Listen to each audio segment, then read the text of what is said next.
हमारे साथ एक खास मेहमान मेजर रिटायर्ड मोहम्मद अली शाह साहब। शाह साहब, बहुत स्वागत है इंडिया न्यूज में आपका। और आज की जो तस्वीरें हैं, चाहे वो हॉस्पिटल की हो, चाहे वो स्टेडियम की हो, चाहे वो थिएटर की हो, चाहे वो मॉल्स की हो, शॉपिंग कॉम्प्लेक्स की हो, ये सारी तस्वीरें क्या बयां कर रही हैं? डेस्परेशन रूस में बढ़ता जा रहा है।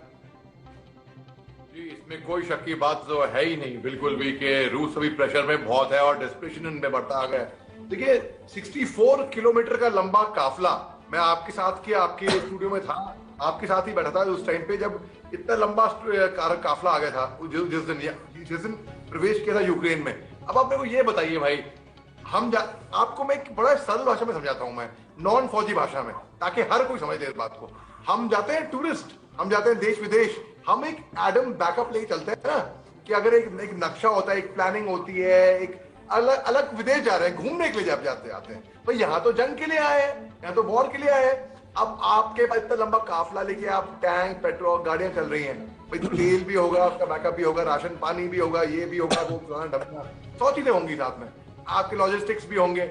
अब आपका कहने का ये मतलब है, कई लोग बहस कर रहे थे कि भाई ये इनका प्लानिंग था, रूस काफी सालों से प्लानिंग कर रहा है। मान ली, लॉजिकल फैक्ट बता रहा हूं मैं आपको ये बात, आप में से कोई भी मेरे से इस बात पे वकालत कर रहे हैं, ठीक है, उनका प्लान था, उनने भी बहुत साल इस पे वेट करा भाई। जो लॉजिस्टिक्स के लिए सपोर्ट क्या था उनका, राशन पानी, पेट्रोल, तेल और भी चीजें होती है ना। मैं गोली बारूद की बात ही नहीं कर रहा हूं, मैं केवल एडम लॉजिस्टिक्स की बात कर रहा हूं। तो जाहिर सी बात है, प्रेशर तो इन पे बढ़ रहा है, ये बात हर कोई समझ ले।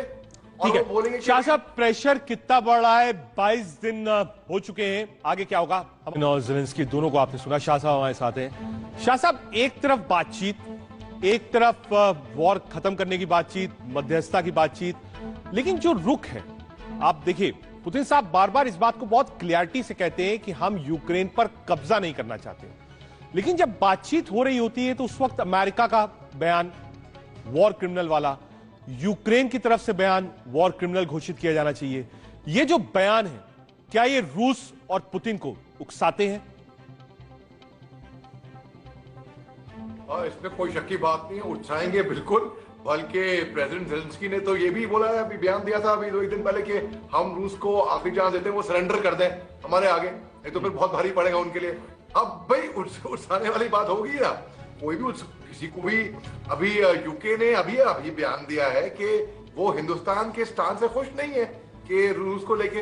क्यों भाई, हमारी अपनी, जैसे कि हर एक की एक डेमोक्रेसी, एक इंडिपेंडेंस होता है, एक अपना एक आजादी होती है, तो उस तरीके से। बल्कि हमारे एक इंटरनेशनल कोर्ट ऑफ जस्टिस में जस्टिस भंडारी ने रूस के खिलाफ वोट किया, 15 जज थे, तो उसमें केवल चाइना और रूस। शाह साहब, इंटरनेशनल कोर्ट ऑफ जस्टिस का जो वर्डिक्ट है वो भी आपने पढ़ा होगा, क्या उसका कोई इंप्लीकेशंस होगा इस पूरे सिनेरियो पर? छोटा सा कमेंट आपका, एक ब्रेक पर जाना है सर। जी, लेकिन फ्रैंकली स्पीकिंग, रूस जिस तरीके से अभी बिहेव कर रहा है, इसका बर्ताव है, मुझे लगता नहीं कि रूस पे कुछ ज्यादा इसका कोई असर पड़ सकता है भाई।